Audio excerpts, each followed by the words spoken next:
ہاں جی، میرا سوال ہے آپ پینل سے جی کہ جب ہم غیر جماعت سے بات کرتے ہیں حضرت عیسیٰ علیہ السلام کی وفات کی تو وہ کہتے ہیں کہ آپ کی پیدائش بھی تو موجزانہ تھی جو میڈیکل پوائنٹ آف ویو سے ناممکن ہے، تو پھر احمدی حضرات اس بات پر کیوں مصر ہے کہ وہ آسمان پر اگر چلے گئے ہیں تو اس میں کون سی، وہ کہتے ہیں کہ قیامت آ گئی ہے، اور یہ بات کیوں نہیں مانتے؟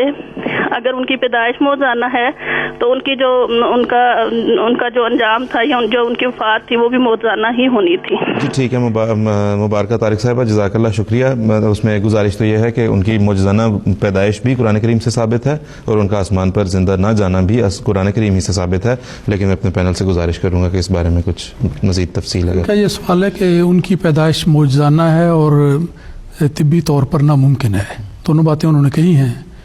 موجزانہ تو کہی جا سکتی ہے کہ اللہ تعالیٰ نے ایک نشان کے طور پہ ایسی صورت کی، لیکن یہ کہنا کہ طبی طور پر ایسی پیدائش بالکل ناممکن ہے، ہو نہیں سکتی، یہ بات غلط ہے۔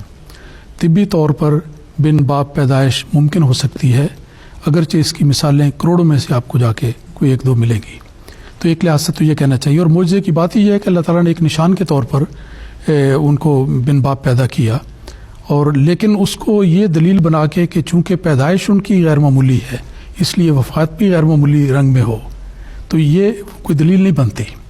لیکن اگر غیر معمولی بات بھی دیکھنی ہے تو اس میں دیکھیں کہ غیر معمولی پہلو نظر بھی آتا ہے۔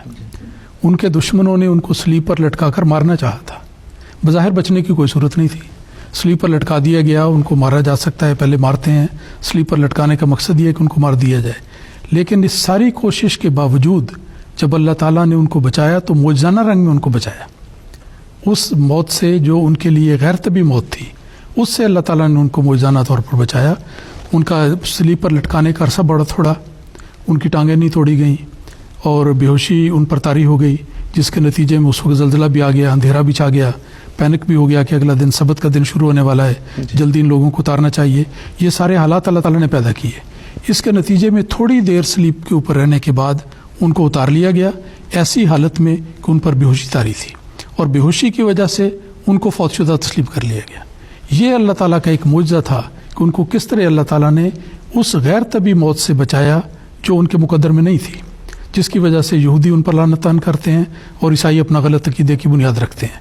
پھر اللہ تعالیٰ نے طبی وفات ان کو دی اور معجزانہ طور پر اس موقع سے پہلی موت کی گھڑی سے بچا کر پھر ان کو لمبی زندگی عطا کی، ان کے مشن کو پورا کرنے کی ان کو توفیق عطا کی، اور جب اللہ تعالیٰ کی تقدیر آئی تو پھر وہ 120 سال کی عمر میں ان کی طبی وفات ہوئی۔ تو ان کی زندگی میں یہ بات صحیح اس لحاظ سے کہی جا سکتی ہے کہ اگر ابتدا میں بھی ایک معجزانہ شان نظر آتی ہے تو ان کی زندگی کے آخری حصے میں بھی ایک معجزانہ شان ضرور نظر آتی ہے۔ لیکن یہ معجزہ کہ اللہ تعالیٰ ان کو آسمان پر لے گیا، ہمیں اس کے ماننے میں صرف اتنا اعتراض ہے، یہ نہیں کہ اللہ تعالیٰ قادر نہیں، اللہ تعالیٰ قادر ہے، اگر وہ کرنا چاہے کیوں نہیں کر سکتا۔ یہی پوچھنے والا تھا، میں دیکھ رہا تھا جو SMS میسیجز ہمیں موصول ہوتے ہیں، ان میں سے بھی ایک میسیج ہمارے ایک غیر جماعت دوست کی طرف سے ہمیں ملا تھا، وہ یہ کہہ رہے تھے کہ جب قرآن کریم میں آیا کہ اللہ تعالیٰ ہر چیز پہ قادر ہے تو کیا وہ اس چیز پہ قادر نہیں تھا؟ تو یہ اچھا ہے کہ اسی گفتگو ہم اس کا جواب دیتے ہیں کہ اللہ تعالیٰ کی جہاں تک قدرت کا سوال ہے، ہم اس میں کوئی ایسا یہ نہیں کہتے کہ قدرت نہیں ہے، ان اللہ علی کل شیء قدیر، لیکن اللہ تعالیٰ ہر اس چیز پر قادر ہے جو وہ چاہتا ہے،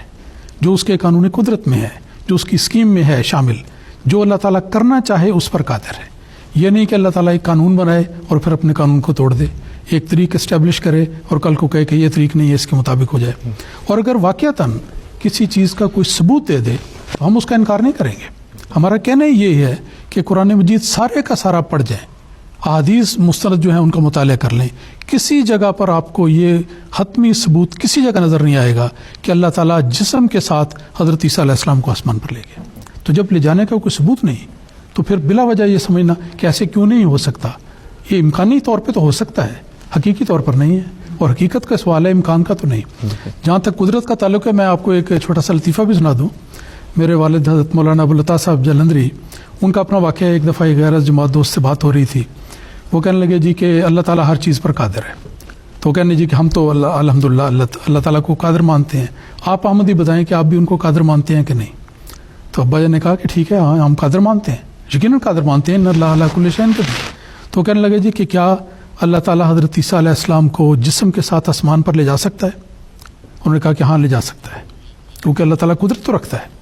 تو کہنے لگے لو جی مسئلہ حل ہو گیا۔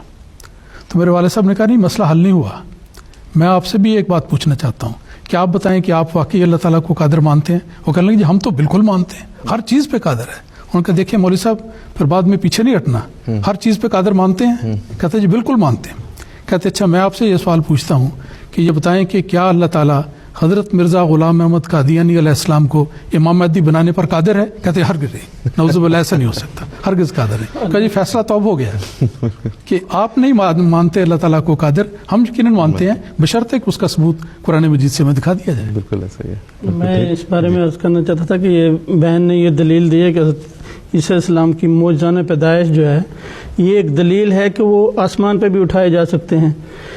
इस दलील को कुरान शरीफ ने भी रद्द किया हुआ है। हज़रत आदम अलैहिस्सलाम की पैदाइश तो हज़रत ईसा अलैहिस्सलाम से भी ज़्यादा मौजज़ाना है, तो क्या इसका मतलब है वो भी आसमान पे उठाए गए हैं? कुरान शरीफ में अल्लाह ताला फरमाते हैं कि ईसा की मिसाल आदम की मिसाल से, और आगे वही कून फयकून का मजमून बयान किया। दूसरी बात ये कि ये जो बात आप समझते हैं, बार बार हम अर्ज़ कर रहे हैं कि ये जो बात आप समझते हैं कि हज़रत ईसा अलैहिस्सलाम इस जिस्म के साथ आसमान पे गए और इस जिस्म के साथ उतरेंगे, इस बात का हज़रत ईसा अलैहिस्सलाम खुद रद्द फरमा चुके हैं जब यहूदियों ने उनसे ये मुतालबा किया कि एलिया आसमान पे गया है, वो आएगा, ये हमारी कुतुब में लिखा हुआ है और आसमान से आएगा। तो हज़रत ईसा अलैहिस्सलाम ने, हमने बार बार ये अर्ज़ किया है कि हज़रत ईसा अलैहिस्सलाम ने ये फरमाया था कि यूहन्ना है वो एलिया जो आना था, यूहन्ना ज़करिया का बेटा वो आ चुका, किसी ने आसमान से नहीं आना।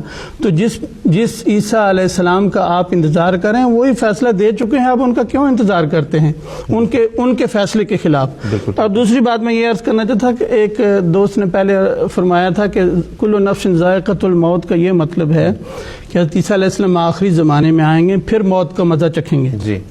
तो मैं ये अर्ज़ करना चाहता था कि ये फिर हज़रत ईसा अलैहिस्सलाम की शान में एक गुस्ताखी आप मंसूब कर रहे हैं, क्योंकि हज़रत ईसा अलैहिस्सलाम क़यामत के दिन अल्लाह ताला को कहेंगे कि जब वो पूछेगा कि तुमने तसलीस का अकीदा फैलाया मैं अपनी कौम में, तो उन्होंने कहा नहीं मुझे तो पता ही नहीं। तो अगर हज़रत ईसा अलैहिस्सलाम क़यामत से पहले आएंगे तो लाजमी उन्होंने ईसाइयों में जो तसलीस फैली हुई है वो देखेंगे, और फिर अल्लाह ताला को वो ये सारा कुछ देखने के बाद क़यामत के दिन कैसे कह सकते हैं मुझे तो पता ही नहीं, क्या वो झूठ बोलेंगे? तो इसका मतलब हुआ कि आप जो मतलब समझते हैं वो गलत है इस आयत का। हज़रत ईसा अलैहिस्सलाम खुद फरमा गए हैं कि मैं तो फौत हो चुका, और नबी करीम सल्लल्लाहु अलैहि वसल्लम ने यही आयत खुद इस्तेमाल फरमाई है कि जैसे ईसा अलैहिस्सलाम ने कहा था, मैं भी कहूँगा जब मेरी उम्मत से बाज़ लोग मुर्ताद हो जाएंगे मेरे बाद, तो मैं भी कहूँगा कि मेरे बाद ये अल्लाह तो ही जानता है। और वहाँ भी नबी करीम सल्लल्लाहु अलैहि वसल्लम ने तवफ़्फ़यतनी का लफ्ज़ इस्तेमाल किया है जैसे हज़रत ईसा अलैहिस्सलाम ने किया है।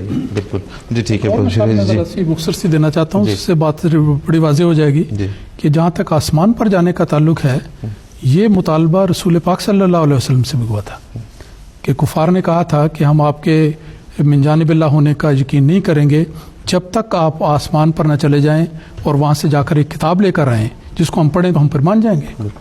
अब सोचने वाली बात यह है कि उस मौके पर अल्लाह ताला ने ये जो मुजज़ा दिखाया इनके अकीदे के मुताबिक कि हज़रत ईसा अलैहिस्सलाम को आसमान पर ले गया, अल्लाह ताला ने एक दफ़ा ये काम कर भी लिया था, तजर्बा भी जिसको कह सकते हैं कि हो चुका, एक रिहर्सल भी हो चुकी।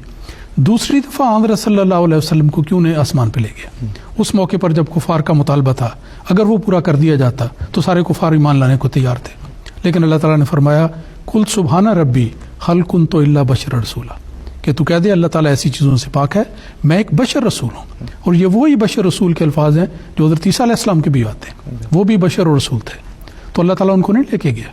तो इसका मतलब है कि इस तरह जिस्मानी तौर पर किसी रसूल को किसी भी मकसद की खातिर हो आसमान पर ले जाना, ये अल्लाह ताला की सुन्नत में शामिल नहीं है, इसलिए उस मौके पे हुआ। अगर हज़रत ईसा अलैहिस्सलाम को अल्लाह ताला 600 साल पहले ले गया था जैसे ये यकीन करते हैं, तो फिर दूसरी दफ़ा रसूल पाक सल्लल्लाहु अलैहि वसल्लम को ले जाने में क्या चीज़ रोकती है? ये चीज़ काबिल गौर है। बहुत बहुत शुक्रिया, जज़ाकल्लाह। एक छोटी सी बात रह गई है कि इन्नी मुतवफ़्फ़िका वाली आयत में 4 बातें अल्लाह ताला ने ख़ास तौर पर हज़रत ईसा अलैहिस्सलाम की ज़िंदगी की बयान की हैं। ठीक है, एक उनकी तवफ़्फ़ी, दूसरा रफ़ा, तीसरा तत्हीर और चौथा उनके मुत्तबईन को उनके मुखालफों पे गलबा देना। बिल्कुल ठीक है। अगर हज़रत ईसा अलैहिस्सलाम का आसमान से नाजिल होना ज़रूरी था तो इतना बड़ा अहम वाक़या अल्लाह ताला ने यहाँ क्यों बयान नहीं किया?